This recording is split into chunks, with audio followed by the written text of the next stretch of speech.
जिल्ह्यातील डहाणू तालुक्यातील गंजाड येथे सुरू असलेल्या साऊथ सीज डिस्टिलरीज कंपनी चालू असलेल्या सुरक्षा रक्षक भरती प्रक्रियेमध्ये स्थानिक तरुणांना डावलण्यात येत असल्याची तक्रार काही स्थानिक तरुणांनी प्रहार जनशक्ती संघटनाकडे केली होती।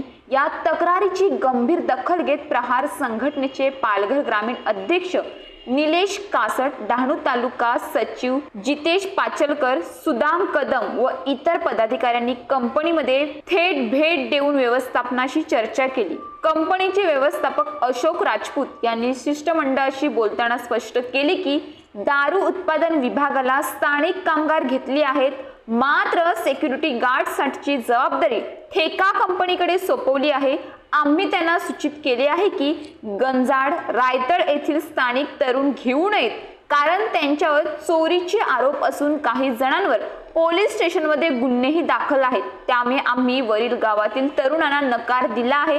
ते पुढे म्हणाले, आम्ही लांबच्या गावातील म्हणजेच सारणी, रानशेत, वधना, चारोटी, आशागड, जामशेत येथील 12वी पास उमेदवारांना प्राधान्य देत आहोत। या प्रकरणी प्रहार संघटनेचे पदाधिकारी काय म्हणाले आहेत ते आपण पाहूयात। न्यूज पोलीस रिपोर्टर माधव तला, डहाणू, गंजाड। नमस्कार, मी निलेश कासट। आज आम्ही प्रहार संघटनेच्या माध्यमातून गंजाड येथील साऊथ सीज डिस्टिलरीज कंपनी या ठिकाणी आलो होतो। या ठिकाणी एक जी सुरक्षा पुरवणारी जी एजन्सी कंपनी होती, त्या कंपनीने स्थानिक लोकांना वगळून बाहेरच्या जे आहेत उत्तर भारतीय यांना इथं संधी दिलेल्या आहेत।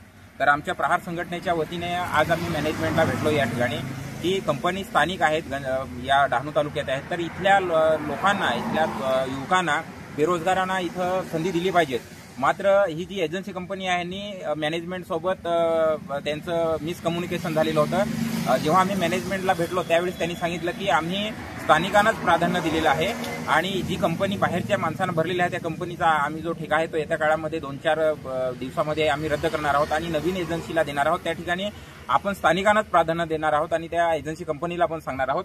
तर आमचे तालुका सचिव जितेश पाचलकर यांनी या गोष्टीचा पाठपुरावा केला आणि आज आम्ही मॅनेजमेंट सोबत आमची सकारात्मक चर्चा झाली। त्यांनी आश्वासन दिलेलं आहे की येणारे 7-8 दिवसामध्ये जी नवीन एजन्सी येणार आहे, सुरक्षा पुरवणारी एजन्सी, त्यांना आम्ही स्थानिक मुलांना प्राधान्य देणार आहोत आणि इथल्या स्थानिकांना रोजगार मिळवून आम्ही देणार आहोत आणि आमचा नेहमी सहकार्य असेल अशी सकारात्मक चर्चा झालेली आहे। त्यामुळे इथल्या स्थानिकांना एक चांगली संधी मिळणार आहे आणि प्रहार त्याचा शेवटपर्यंत पाठपुरावा करणार आहे। श्री जितेश पाचलकर, डहाणू तालुका प्रहार जनशक्ती पक्ष। आज मी या ठिकाणी साऊथ सीज डिस्टिलरीज कंपनी, दारू कंपनीमध्ये आलेला आहे। या ठिकाणी नवीन सिक्युरिटी लावली आणि स्थानिक लोकांना वगळून उत्तर भारतीय लोकांना सामील केलेलं आहे सिक्युरिटीमध्ये। त्यांना मी आज एक ॲप्लिकेशन आहे की स्थानिक लोकांना रोजगार उपलब्ध करून द्यावा अशी मी त्यांच्याकडे मागणी केलेली आहे।